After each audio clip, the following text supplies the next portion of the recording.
मानुष तन बड़ा भाग्य से पवला, बार बार ना पैबा। अच्छा करनी जब ना करबा त सीधा नरक में जइबा।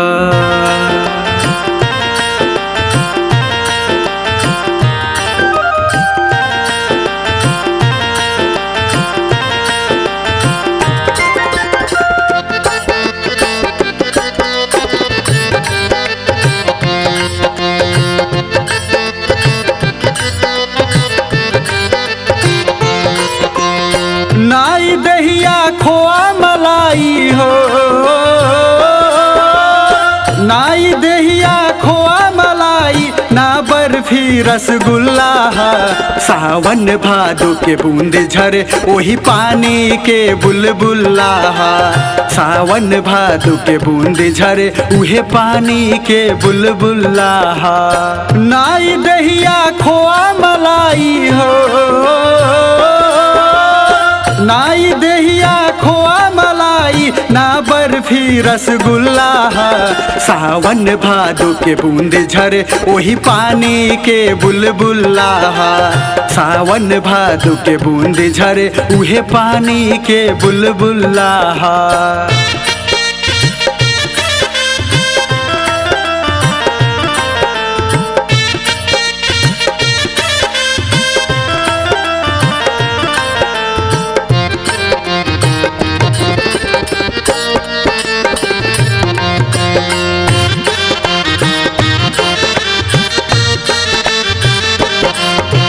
चित जल पावक गगन समीर, पांच तत्व से बनल शरीर। हड़मस छाला ऊपर रुचिर, भीतर में बा भरल रुधिर। चित जल पावक गगन समीर, पांच तत्व से बनल शरीर। हड़मस छाला ऊपर रुचिर, भीतर में बा भरल रुधिर। काम क्रोध मध लोभ के फसरी हो, काम क्रोध मध लोभ के फसरी, ई जीवन के झूला। सावन भादो के बूंद झरे वही पानी के बुलबुल्ला। सावन भादो के बूंद झरे उहे पानी के बुलबुल्ला।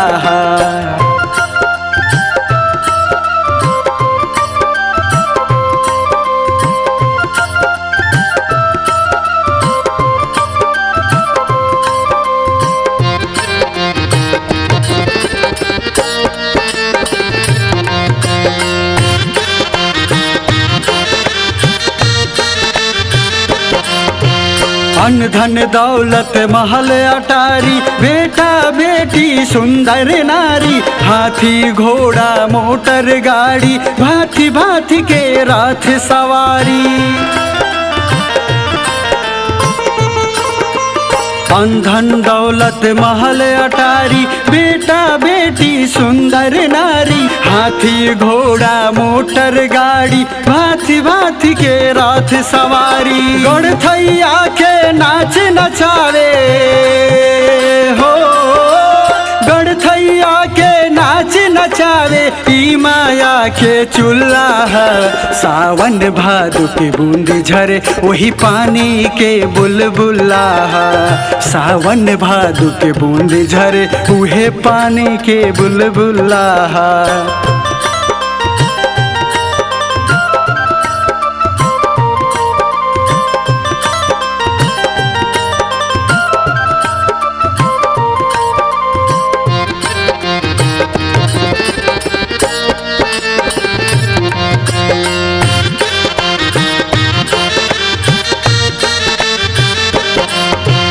गर्भ में कैला भक्ति कबूल, विक्रम काहे गैला भूल। तू ता बाड़ा पेड़ बबूल, जनबाना डुमरी के फूल। करभ में कैला भक्ति कबूल, मुन्ना काहे गैला भूल। तू त बाड़ा पेड़ बबूल, जनबाना डुमरी के फूल। काल पवन के चक्कर में उड़बा हो, काल पवन के चक्कर में उड़बाई धरती के धुल्ला। सावन भादु के बूंद झरे वही पानी के बुलबुल्ला। सावन भादु के बूंद झरे उहे पानी के बुलबुल्ला। सावन भादु के बूंद झरे उहे पानी के बुलबुल्ला।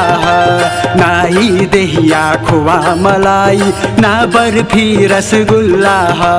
सावन भादु के बूंद झरे उहे पानी के बुलबुल्ला।